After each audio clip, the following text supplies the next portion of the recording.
जय श्री कृष्णा। राधे राधे। आषाढ़ के कृष्ण पक्ष की एकादशी को योगिनी एकादशी के नाम से जाना जाता है। योगिनी एकादशी के दिन भगवान श्री नारायण की पूजा आराधना की जाती है। इस एकादशी का व्रत करने से समस्त पाप नष्ट हो जाते हैं और पीपल के वृक्ष को काटने जैसे पाप तक से मुक्ति मिल जाती है। इस व्रत के प्रभाव से किसी के दिए हुए श्राप का निवारण भी हो जाता है। यह एकादशी देह की समस्त आदि व्याधियों को नष्ट कर सुंदर रूप, गुण और यश देने वाली होती है। योगिनी एकादशी का व्रत करने से जीवन में समृद्धि और आनंद की प्राप्ति होती है। यह व्रत तीनों लोगों में प्रसिद्ध है। मान्यता है कि योगिनी एकादशी का व्रत करने से 88,000 ब्राह्मणों को भोजन कराने के बराबर पुण्य मिलता है। आइए जानते हैं आषाढ़ मास के कृष्ण पक्ष में पड़ने वाली एकादशी यानी योगिनी एकादशी की शुभ मुहूर्त के बारे में।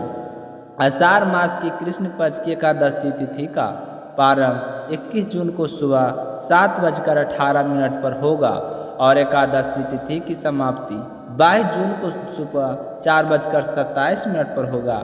इस बार योगिनी एकादशी का व्रत 2 दिन पड़ रहा है। योगिनी एकादशी स्मार्ट मत के लिए 21 जून को है व योगिनी एकादशी वैष्णव मत के लिए 22 जून को है। 21 जून को सूर्योदय का समय सुबह 5:17 रहेगा और सूर्यास्त का समय 7:23 रहेगा। वहीं द्वादशी तिथि 23 जून को सुबह 1:21 तक समाप्त हो जाएगा। तो अब आइए जानते हैं एकादशी व्रत का प्रारंभ के शुभ मुहूर्त के बारे में। जो व्रती योगिनी एकादशी का व्रत 21 जून को रखेंगे उनके लिए एकादशी व्रत का प्रारंभ का शुभ मुहूर्त 22 जून को दोपहर 1:45 से दोपहर 4:34 तक रहेगा। आप सुबह में पारण नहीं कर सकेंगे क्योंकि सुबह में हरिवास रहेगा और एकादशी व्रत का नियम के अनुसार एकादशी व्रत का पारण हरिवासर में करना वर्जित होता है। ऐसा करने पर व्रत खंडित हो जाता है। इसलिए व्रती को इस बात का विशेष ध्यान रखना चाहिए कि जो व्रती योगिनी एकादशी का व्रत 22 जून को रखेंगे उनके लिए एकादशी व्रत का प्रारंभ का शुभ मुहूर्त 23 जून को सुबह 5:17 से सुबह 8:06 तक रहेगा। शास्त्रों के अनुसार एकादशी के दिन जो लोग उपवास करते हैं और सच्चे मन से विष्णु भगवान की पूजा करते हैं उनके जीवन में अच्छी सेहत और सुख समृद्धि प्राप्त होती है। इस दिन झूठ नहीं बोलना चाहिए, किसी की निंदा नहीं करनी चाहिए तथा मांस मदिरा का बिल्कुल भी सेवन नहीं करना चाहिए। एकादशी के दिन पेड़ के पत्तों को भी तोड़ना नहीं चाहिए।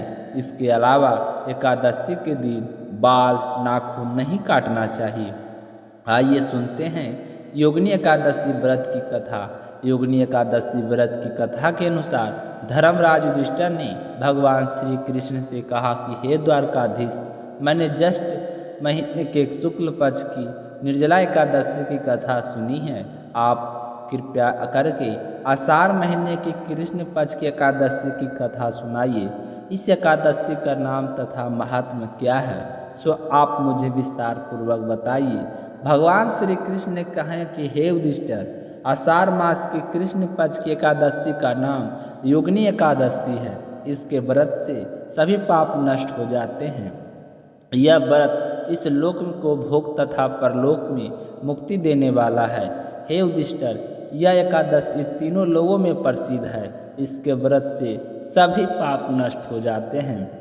तुम्हें मैं पुराण में कही हुई कथा सुनाता हूँ, ध्यान पूर्वक सुनना और श्रवण करो।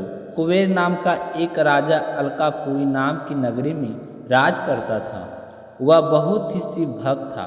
उसका हेमामाली नामक एक यक्ष सेवक था जो पूजा के समय फूल लाया करता था। हेमा मालिनी की विशालाक्षी नाम की अति सुंदर स्त्री थी। एक दिन वह मानसरोवर से पुष्प लेकर आया, किंतु कामासक्त होने के कारण पुष्पों को रखकर अपनी स्त्री के साथ श्रवण करने लगा। इस भोग विलास के दोपहर हो गई। हेममालिनी की राह देखते देखते जब राजा कुबेर को दोपहर हो गई तब उसने क्रोधपूर्वक अपने सेवकों को आज्ञा दी कि तुम लोग जाकर पता लगाओ कि हे माली अभी तक पुष्प लेकर क्यों नहीं आया। जब सेवकों ने उसका पता लगा लिया तो राजा के पास जाकर बताया कि राजन, वह हेमाली अपनी स्त्री के साथ रमन कर रहा है। इस बात को सुन राजा कुबेर ने हेममाली को बुलाने की आज्ञा दी। डर से कांपता हुआ हेममाली राजा के सामने उपस्थित हुआ। उसे देखकर कुबेर को अत्यंत क्रोध आया और उसके होठ फरफराने लगे। राजा ने कहा, अरे अधर्म, तूने मेरे परम पूजनीय देवों के देव भगवान शिव जी का अपमान किया है।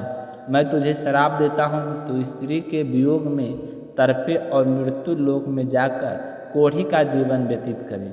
कुबेर के श्राप से वह तत्क्षण स्वर्ग से प्राप्त पृथ्वी पर गिर पड़ा और कोढ़ी हो गया। उसकी स्त्री भी उससे बिछड़ गई। मृत्यु लोक में आकर उसने अनेक भयंकर कष्ट भोगे, किंतु शिव की कृपा से उसकी बुद्धि मलिन ना हुई और उसे पूर्व जन्म की भी स्मृति बनी रही। अनेक कष्टों को भोगता हुआ तथा अपने पूर्व जन्म के कुकर्मों को याद करता हुआ हिमालय पर्वत की तरफ चल पड़ा। चलते चलते वह मार्कंडेय ऋषि के आश्रम में जा पहुंचा। वह ऋषि अत्यंत वृद्ध तपस्वी थे। वह दूसरे ब्राह्मणों के समान प्रतीत हो रहे थे और उनका वह आश्रम ब्रह्मा की सभा के समान शोभा दे रहा था। ऋषि को देखकर हेममाली वहाँ गया और उन्हें प्रणाम करके उनके चरणों में गिर पड़ा। हेममाली को देखकर मार्कंडेय ऋषि ने कहा, तूने कौन से निकृष्ट कर्म किए हैं जिससे तू कोढ़ी हुआ है और भयंकर कष्ट भोग रहा है। महर्षि की बात सुनकर हेममाली बोला, हे मुनिश्रेष्ठ, मैं राजा कुबेर का अनुचर था। मेरा नाम हेमामाली है। मैं प्रतिदिन मानसरोवर में फूल लाकर शिव जी की पूजा के समय कुबेर को दिया करता था। एक दिन पत्नी सहवास के सुख में फंस जाने के कारण मुझे समय का ज्ञान ही नहीं रहा और दोपहर तक पुष्प ना पहुंचा सका। तब उन्होंने मुझे श्राप दिया है कि तू अपनी स्त्री का वियोग और मृत्यु लोक में जाकर कोढ़ी बनकर दुख भोग कर, इस कारण मैं कोढ़ी हो गया हूँ तथा पृथ्वी पर आकर भयंकर कष्ट भोग रहा हूँ। अतः कृपया करके आप कोई ऐसा उपाय बताएं जिससे कि मेरी मुक्ति हो। तो मार्कंडेय ऋषि ने कहा कि हे माली, तूने मेरे सन्मुख सत्य वचन कहे हैं, इसलिए मैं तेरे उद्धार के लिए एक व्रत बताता हूँ। यदि तू आषाढ़ मास की कृष्ण पक्ष की योगिनी नामक एकादशी का विधि पूर्वक व्रत करेगा तो तेरे सभी पाप नष्ट हो जाएंगे।